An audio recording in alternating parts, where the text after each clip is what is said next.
بسم اللہ الرحمن الرحیم۔ السلام علیکم، میں ہوں جاوید اقبال اور آپ دیکھ رہے ہیں پروگرام سچ کے ساتھ۔ پاکستان میں سیاست پر اگر ہم بات کریں تو ایک بار پھر ہمیں تحریک انصاف کی منفی سیاست سامنے نظر آتی ہے۔ عمران خان تحریک انصاف کے چیئرمین ہیں، بار بار وہ آرمی چیف کی تعیناتی کے حوالے سے متنازع بیانات دے رہے ہیں اور آج بھی انہوں نے اپنے متنازع بیانات کا جو سلسلہ ہے وہ جاری رکھا ہے، باوجود اس کے کہ یہ آئینی اور قانونی عمل ہے اور اس کو اس طرح سے متنازع نہیں بنانا چاہیے جیسے کہ عمران خان کر رہے ہیں۔ ایسا لگ رہا ہے کہ عمران خان کی جو سیاست ہے وہ بند گلی کی طرف جا رہی ہے۔ دوسری جو دو اہم خبریں ہیں اس میں ایک تو صدر مملکت عارف علوی نے آج گفتگو کی ہے اور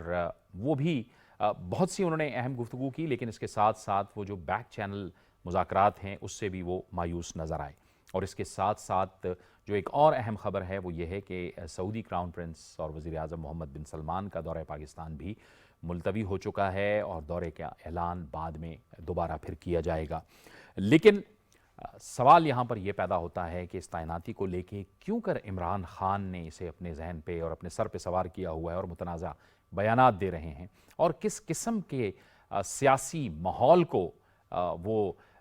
جنم دینے کی کوشش کر رہے ہیں اور کس قسم کی سیاست وہ پاکستان میں کرنا چاہتے ہیں۔ انہی معاملات پر آج پروگرام کے اس حصے میں بات کریں گے اور اس کے لیے ہمیں جوائن کر رہے ہیں پاکستان پیپلز پارٹی سے اخونزادہ چٹان صاحب، آپ کو ویڈیو لنک پر خوش آمدید کہتے ہیں، اور اسٹوڈیوز میں ہمیں جوائن کر رہے ہیں سینئر صحافی اور تجزیہ کار سہیل بھٹی۔ سہیل صاحب آپ کو بھی خوش آمدید کہتے ہیں۔ کچھ ہی دیر میں کیسر شیخ صاحب بھی ہمیں جوائن کریں گے۔ اخونزادہ چٹان صاحب، آپ سے گفتگو کا آغاز کریں گے۔ یہ ایک آئینی قانونی عمل ہے اور اس پر پرائم منسٹر کے بیانات اور ان کے جو ارادے ہیں وہ بھی سامنے آ چکے ہیں کہ ایک سینئر موسٹ بندہ جو ہوگا، آفیسر ہوگا، وہ تعینات ہوگا۔ اس کے باوجود عمران خان کو آپ کے خیال میں کیوں آرام نہیں آ رہا؟ بسم اللہ الرحمن الرحیم۔ دیکھیں جی، سب سے پہلے بات تو یہ کہ کیا اگر کوئی بھی آ کے اور کسی آرمی چیف کو تعینات کرے تو اس سے کیا ہوگا؟ کیا ہمیں ماضی کا نہیں پتا؟ کیا ضیاء الحق کو شہید ذوالفقار علی بھٹو صاحب نے آرمی چیف تعینات نہیں کیا تھا؟ کیا مشرف کو نواز شریف صاحب نے نہیں کیا تھا؟ کیا راحل شریف صاحب کو نواز شریف صاحب نے نہیں کیا تھا؟ کیا یہ موجودہ جو باجوہ صاحب ہے اس کو نواز شریف صاحب نے نہیں کیا تھا؟ کیا یہ موجودہ جو آرمی چیف صاحب ہے اس کو یہ جو foreign funding leader Imran Khan صاحب ہے اس نے اس کو پروموشن نہیں دیا تھا، اس کو ایکسٹینشن نہیں دیا تھا؟ تو سب سے پہلے بات تو یہ کہ جو بھی آ جائے وہ اپنے آرمی کے ڈسپلن کے مطابق، وہ اپنے آرمی کی پروگرام کے مطابق چلتے ہیں، نہ کہ اس بندے کے کہنے پہ جس نے اس کو آرمی چیف بنایا ہے۔ عمران خان کا دو مسئلے ہیں۔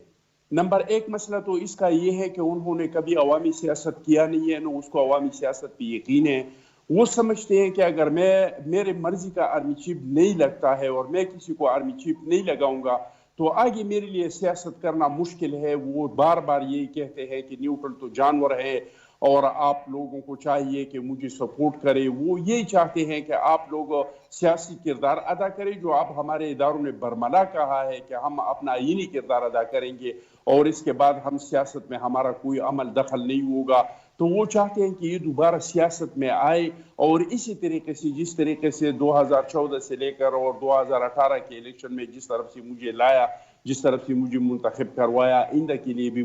ہمیں اس طرح منتخب کرے۔ تیسری بات یہ ہے کہ ہمارے جو دشمن ہے وہ ہمارے افواج پاکستان کے خلاف ہر وقت پراپیگنڈا کرتے ہیں اور وہ چاہتے ہیں کہ پاکستان کے عوام کے درمیان اور پاکستان کے اداروں کے درمیان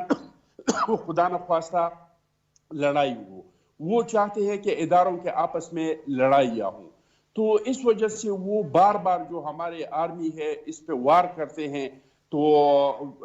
یہ وہی لوگ ہیں جنہوں نے اس کو 351 ملٹی نیشنل کمپنیوں نے جو پیسہ دیا ہے، 37 جو باہر کے لوگوں نے